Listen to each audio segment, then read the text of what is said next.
Our keynote speaker is no stranger to the city of Buffalo. And our tradition as an organization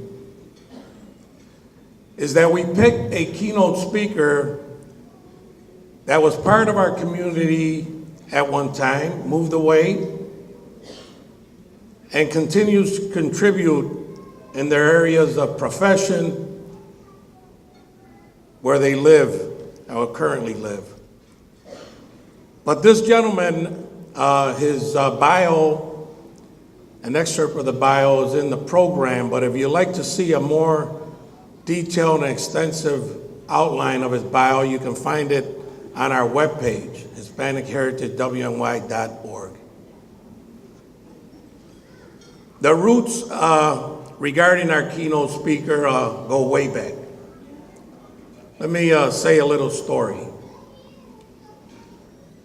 His parents and my parents came here in the early 1950s. The band began back in our hometown of Patillas, Puerto Rico.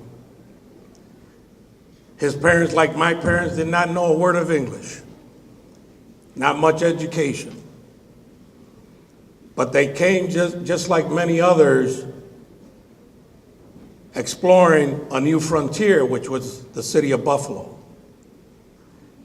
That band began back in our hometown of Patillas, Puerto Rico, and that band continues to flourish and prosper with the relationships that we have built with Hispanics United of Buffalo and the Hispanic Heritage Council and the community at large. It is my privilege and my honor to present to you our keynote speaker of the day, Raul Russi.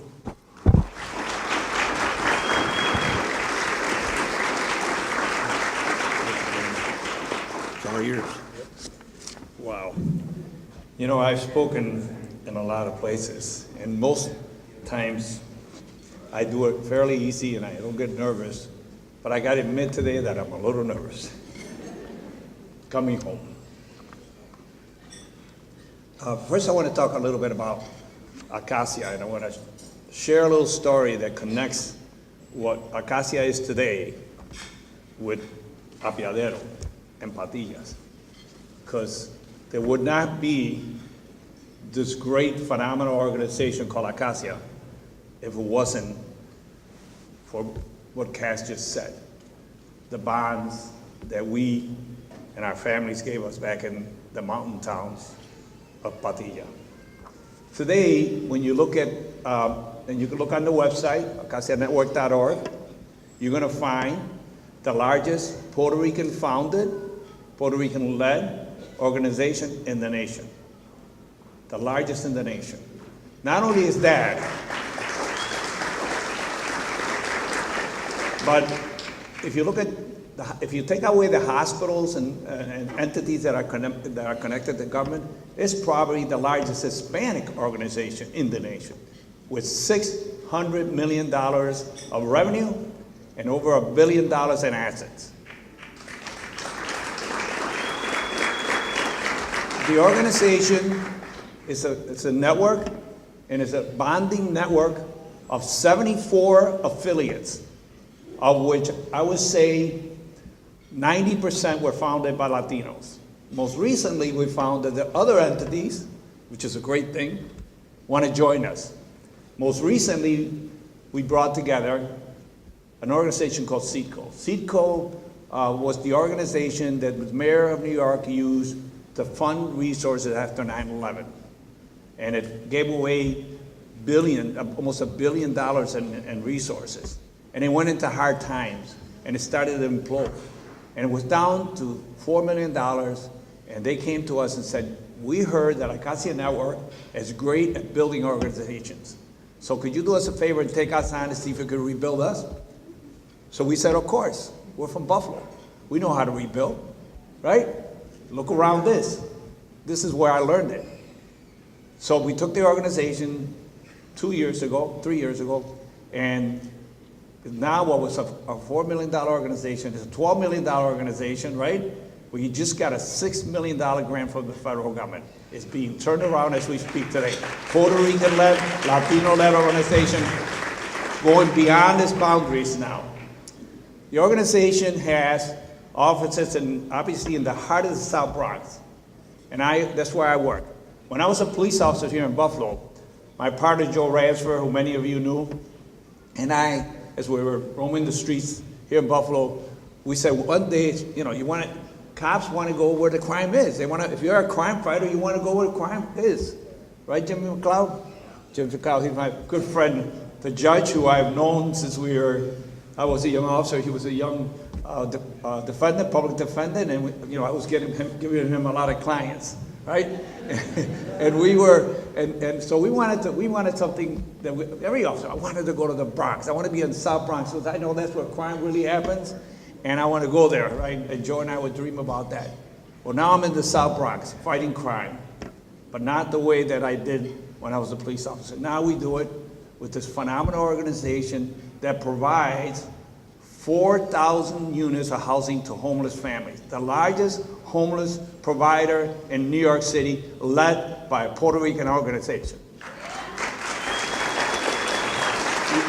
We have the largest development company, right, in New York City, led by Latinos. We are in the middle of 7 projects of well over 2,000 units of affordable housing, led by Acacia Network, a Puerto Rican-led organization, in the heart of the city.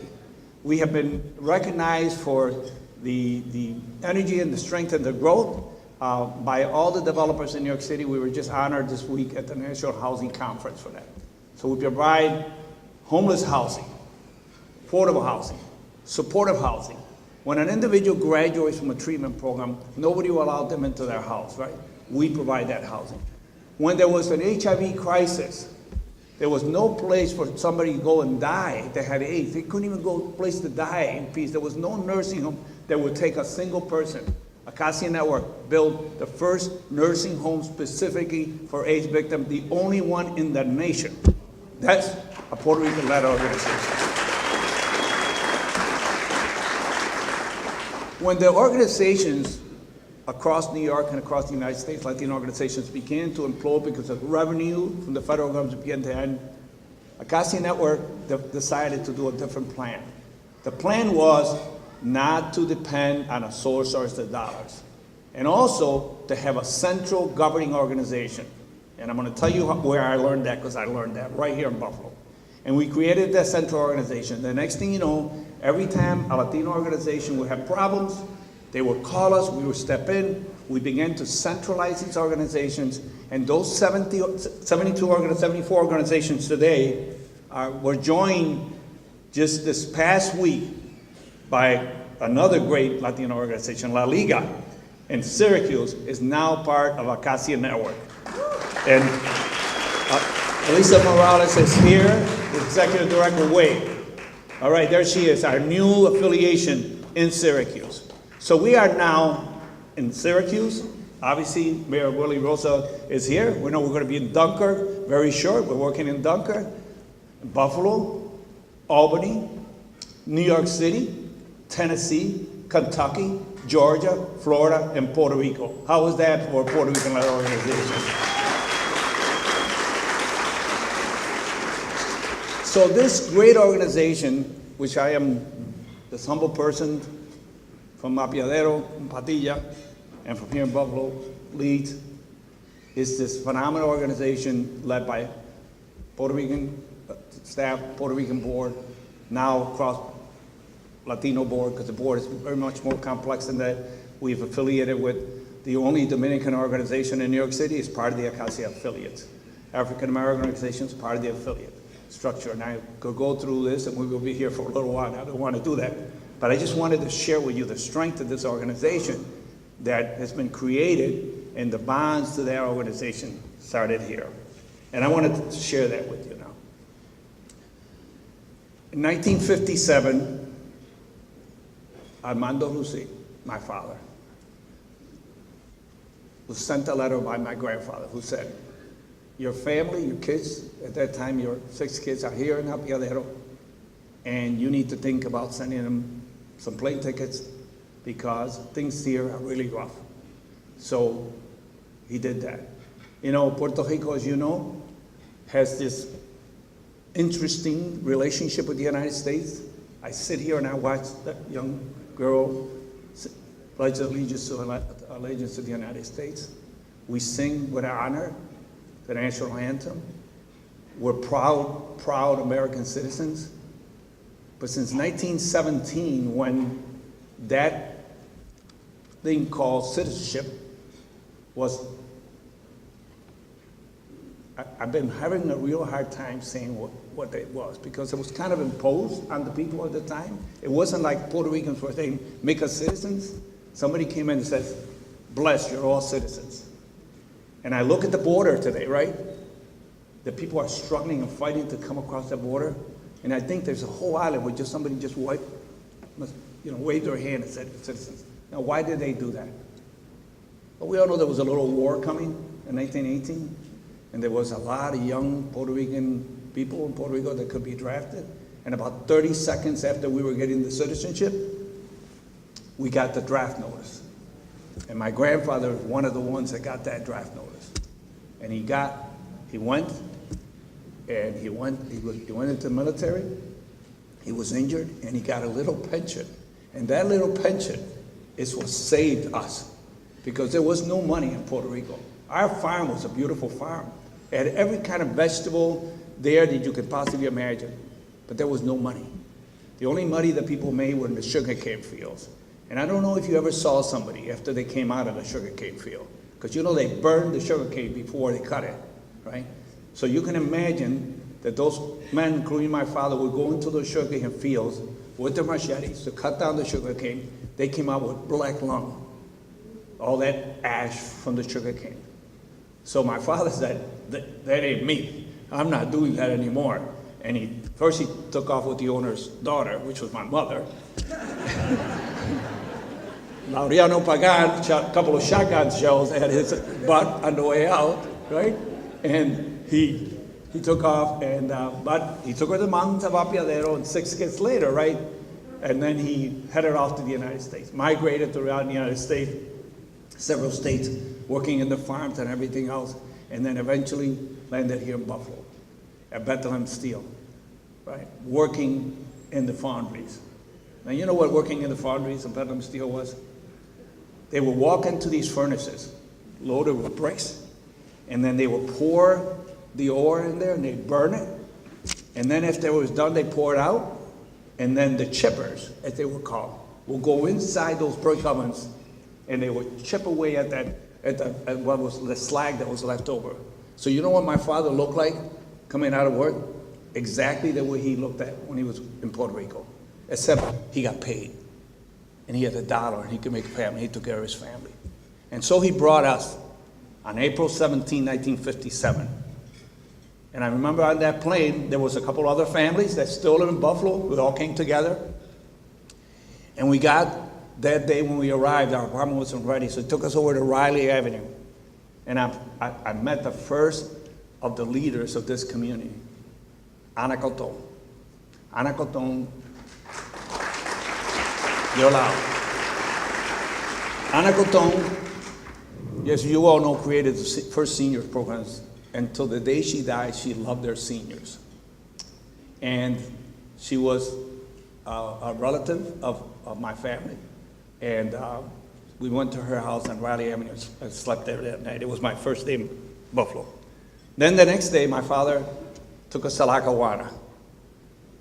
And we went to Primitivo's house. And we connected. Why?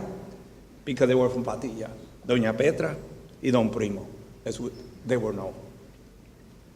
It was a place that we would visit every weekend.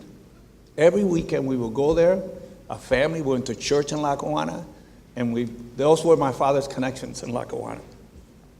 And then we started visiting other families in Buffalo. We found out that there were families spotted all over the city, and my father wanted to connect us con Don Jorge y Doña Elena on Australia Street, right? They were the other family. They were the best musicians I've ever heard, the most musical family in the history of any city. And I want to applaud them because they were phenomenal. And I know that their daughter is here, and I think other members as family. And then we met the mayor of Buffalo. And I'm not talking to the mayor in the city, the real mayor, Pucho Livencia, right? Pucho was the mayor of Buffalo. He walked around like his son does today. Chito, where are you? Chito, like he walks around today as the mayor of Buffalo. There's nobody that didn't know Pucho. There's obviously nobody that doesn't know Chito. And I began to meet Pucho's friends, Rafael Hernandez, right? Juan Texidor, Rafael Rodriguez. And all of a sudden, we could see this community, this family that was us. And then I realized that there was this, near our west side, there was another group of people that were coming together and making. I think there was a little competition between the west side and east side. And then on the west side, there was Isaias Gonzalez, right? And Isaias Gonzalez was the mayor of the west side, right?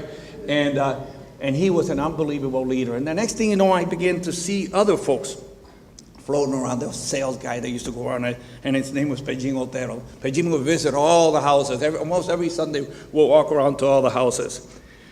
And then I found out there was another group on the west side that were starting to build this organization, little organization called Estudia. And, they were trying to begin, right? Right, Ventura? To begin to put that educational piece together, right? Down there, that will now be called Herman Badillo. That happened in an organization called Estudia. And it was led by Isaias Gonzalez, Carmen Rodriguez, and a bunch of other leaders. Pucho had his group, Pedro Maura, right? Chito Carrasquillo, right? Chepe Carrasquillo. These were groups. These were men and women all out there working together to make this organization. And me, a young man, coming together around them, I was excited, but I was a teenager, right? Went to St. Anthony School right here. You're right. Not a word of English. Walked into that classroom. The only person that I could see that looked like me was a kid named William Del Valle, right? And William became my interpreter and my friend. And for a moment, the possibility that I would not be here today, because William had a heroin addiction real early in his life. And my father recognized that, and he knew how close we were, and he took us out of there to South Buffalo. And we ended up under the torches of the mobile refinery, right? Living in a little shack house. I didn't know much about construction, but I could do a hammer and a saw, right? And a screwdriver, I could do that. So the next thing you know, we have a little construction company. And Rujan, and he asked us to do some work on his roof. So we start working on the roof, and the next thing you know, the city inspector shows up. And the city inspector says, you don't have a permit to do this job, right? I said, permit? What permit, He says, you need a permit. You need to have a license. You need to be a licensed contractor. You need to be, licensed by the city. So I said, okay. He says, you can't stop the job. So I go to Pucho, who lived down the street, and I said, Pucho, they're telling me I need this case. He says, come on, let's go to City Hall. Mayor Cedillo was there, right? And then I walked into the mayor's office, and Pucho walks in, and he said, the mayor then was running for county executive, and he says to the mayor, I just came back from North Collins. We were out there recruiting, getting votes for you, getting petitions. I'm in Hamburg. I'm all over the place because you're my mayor. You're the guy that I want to win. And this young man here, he's been working with me out there all over the place, working all day, right? But he's got to feed his kids and his father, and he needs a license to do some construction work because you're doing little side jobs to make a living. So he calls down Sam Sacco, and he says, Sam, get up here. And Sam comes strolling up, big burly guy. He's the head of the Department of Licenses. And he says to Sam, this kid needs a license to do contracting work. And Sam says, well, he has to do an apprenticeship first. He has to go and work with a contractor somewhere, and then, he can be a contractor. And the mayor looks at Sam, he says, did your son-in-law do an apprentice before he got his license? And Sam says, come on with me. And I went downstairs, right, I fell out on vacation. I was in the reserves at the time. I went on my weekend thing. I came back Monday. My certificate was in the mail. Pucho Livencia was a hero in this community. Today I'm building multi-million-dollar buildings, right? At that day, I didn't even have a certificate to nail a roof. There's another story about the first roof. It didn't go so well. You got to know how to put a roof before you start putting up a roof.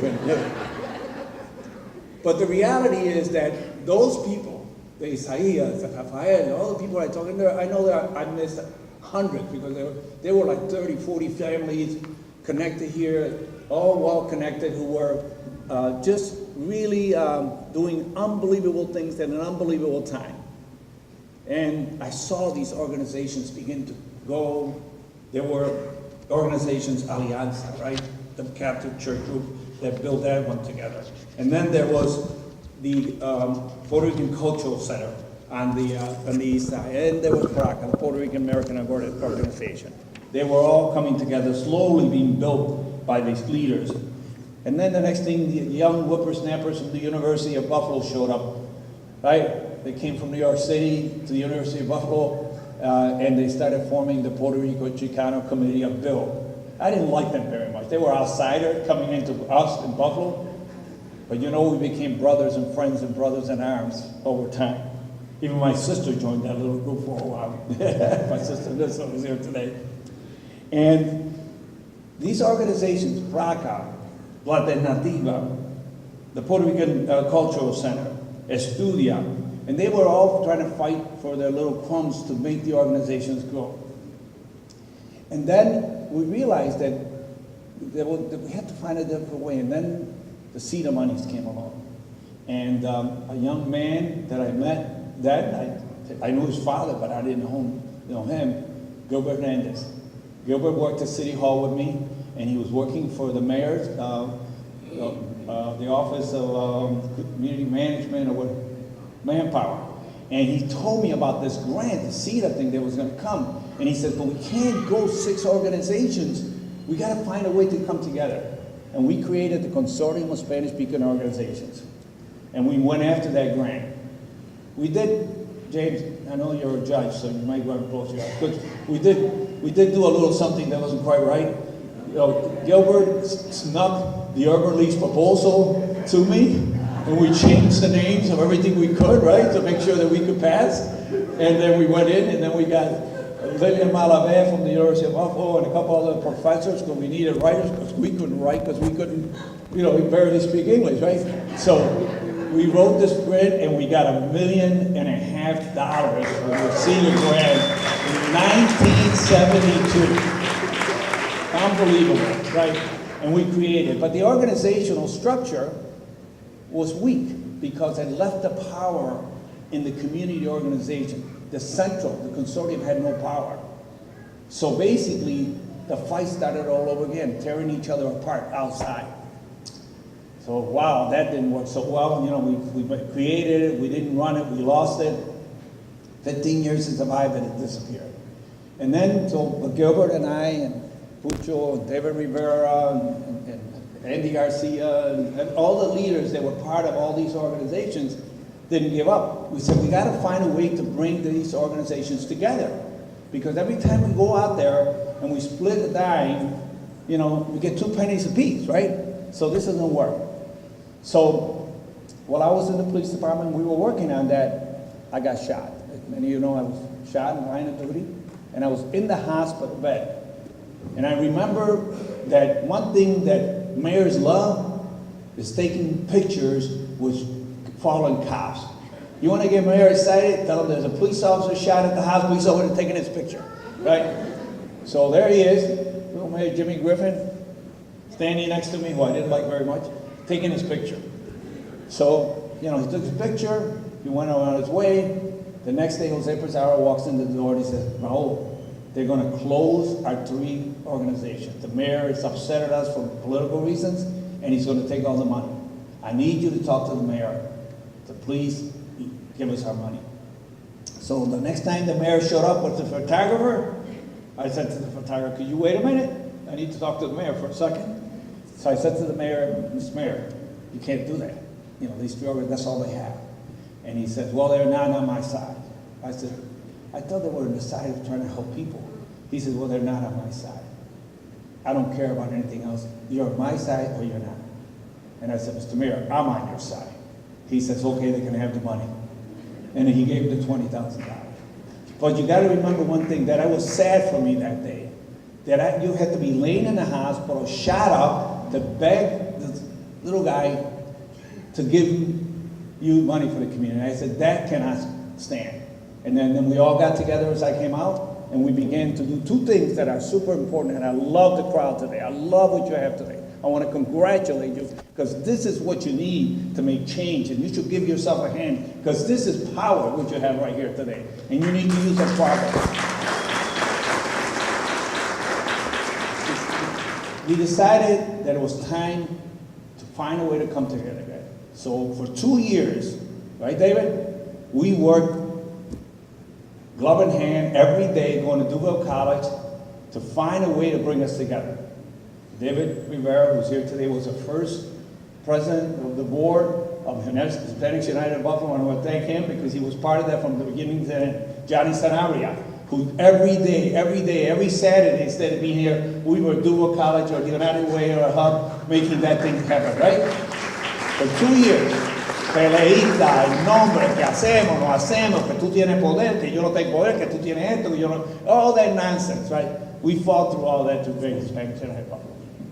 What did I learn from that? That if you have a central government strong like the U.S., right?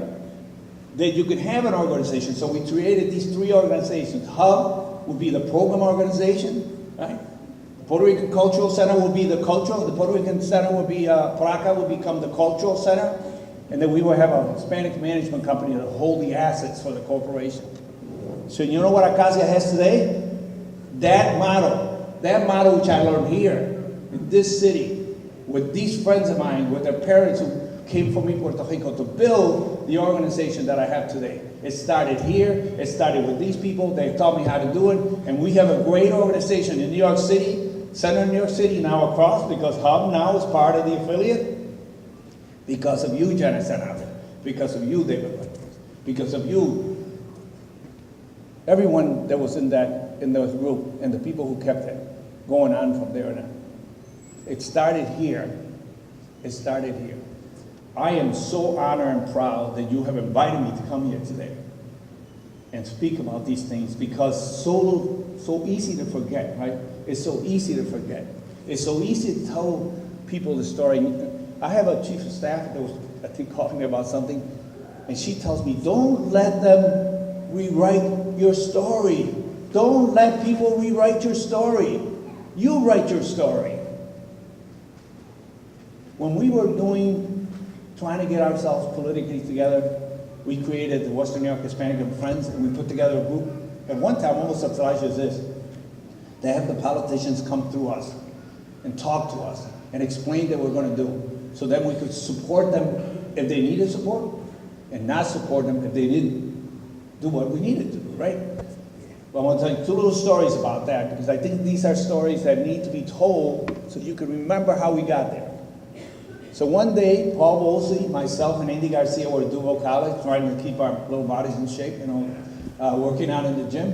And I saw an article in the paper that Judge Sims then was going to be removed from the bench. And so I said, the mayor is not going to appoint an African-American. Jimmy Griffin was not going to do it. And I knew it. I said, Johnny's laughing already. He knows his story. We maybe can figure out a way to get a Latino in there, right? So we came up with a plan. Here's the plan. Andy Garcia, who had the connections to the mayor, will go to the mayor and say that he was going to tell him that if he appointed a Puerto Rican, he was going to start a fight between the African Americans and Puerto Ricans, and that would be to his benefit. The Puerto Ricans would go to the mayor, the African Americans not. And the mayor loved that story right away. So we needed to appoint a Puerto Rican to the mayor. So the mayor loves this, says, okay, I'm going to do it. So I go to Joe Krangle, and I said, Joe, the mayor's going to start a fight between the Puerto Ricans and us, the Democratic Party, because I'm appointing Puerto Rican, hoping to start a fight. You cannot let that happen.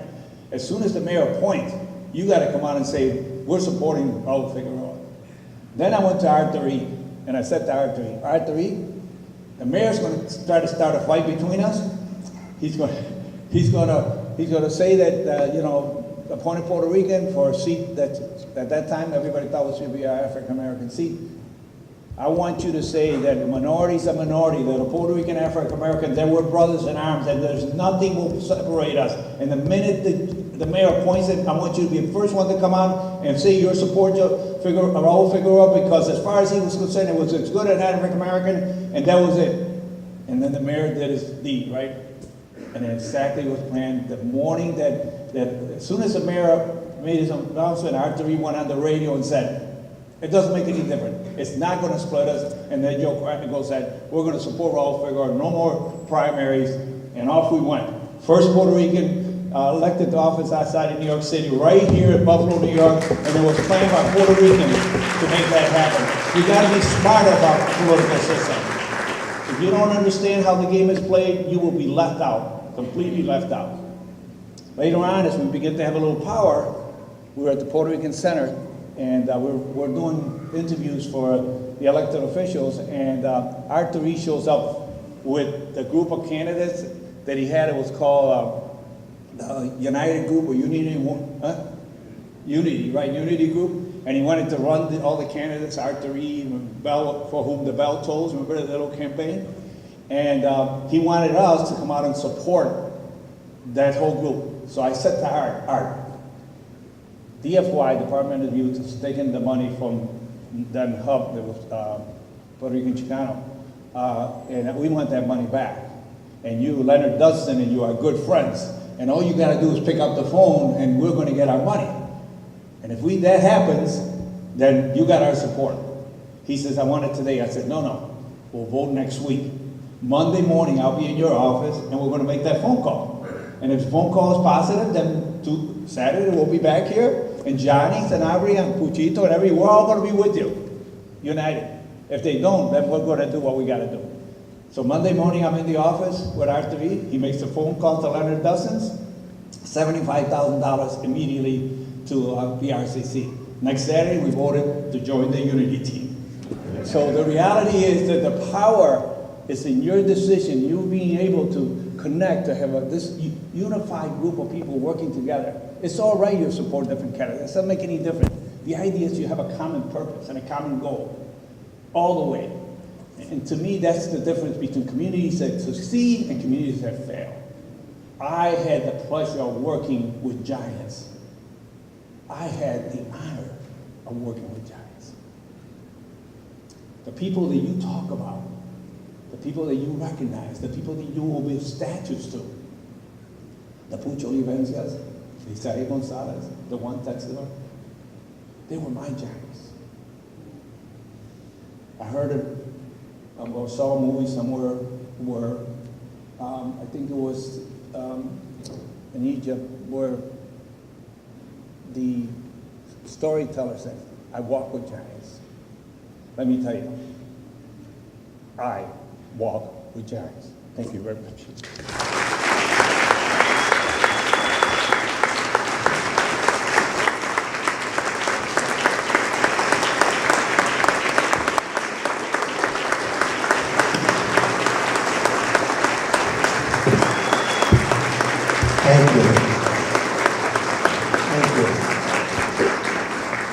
It's a couple of things that our keynote speaker had to say. And the sole purpose of our organization, the Council, is to preserve that history. And if you walk or you drive down the Niagara Street corridor of Avenida San Juan, the Hispanic Heritage District, you're able to appreciate that history. It's documented. It's on banners, it's on wayfinding signs, it's on timelines, and it's on the historical information that's located on the different corners of Niagara, Maryland, and Niagara and Jersey. So if you get an opportunity, please take your walk. Raul, come up 1 minute. We'd like to give him a token of appreciation, and that is a buffalo. We do this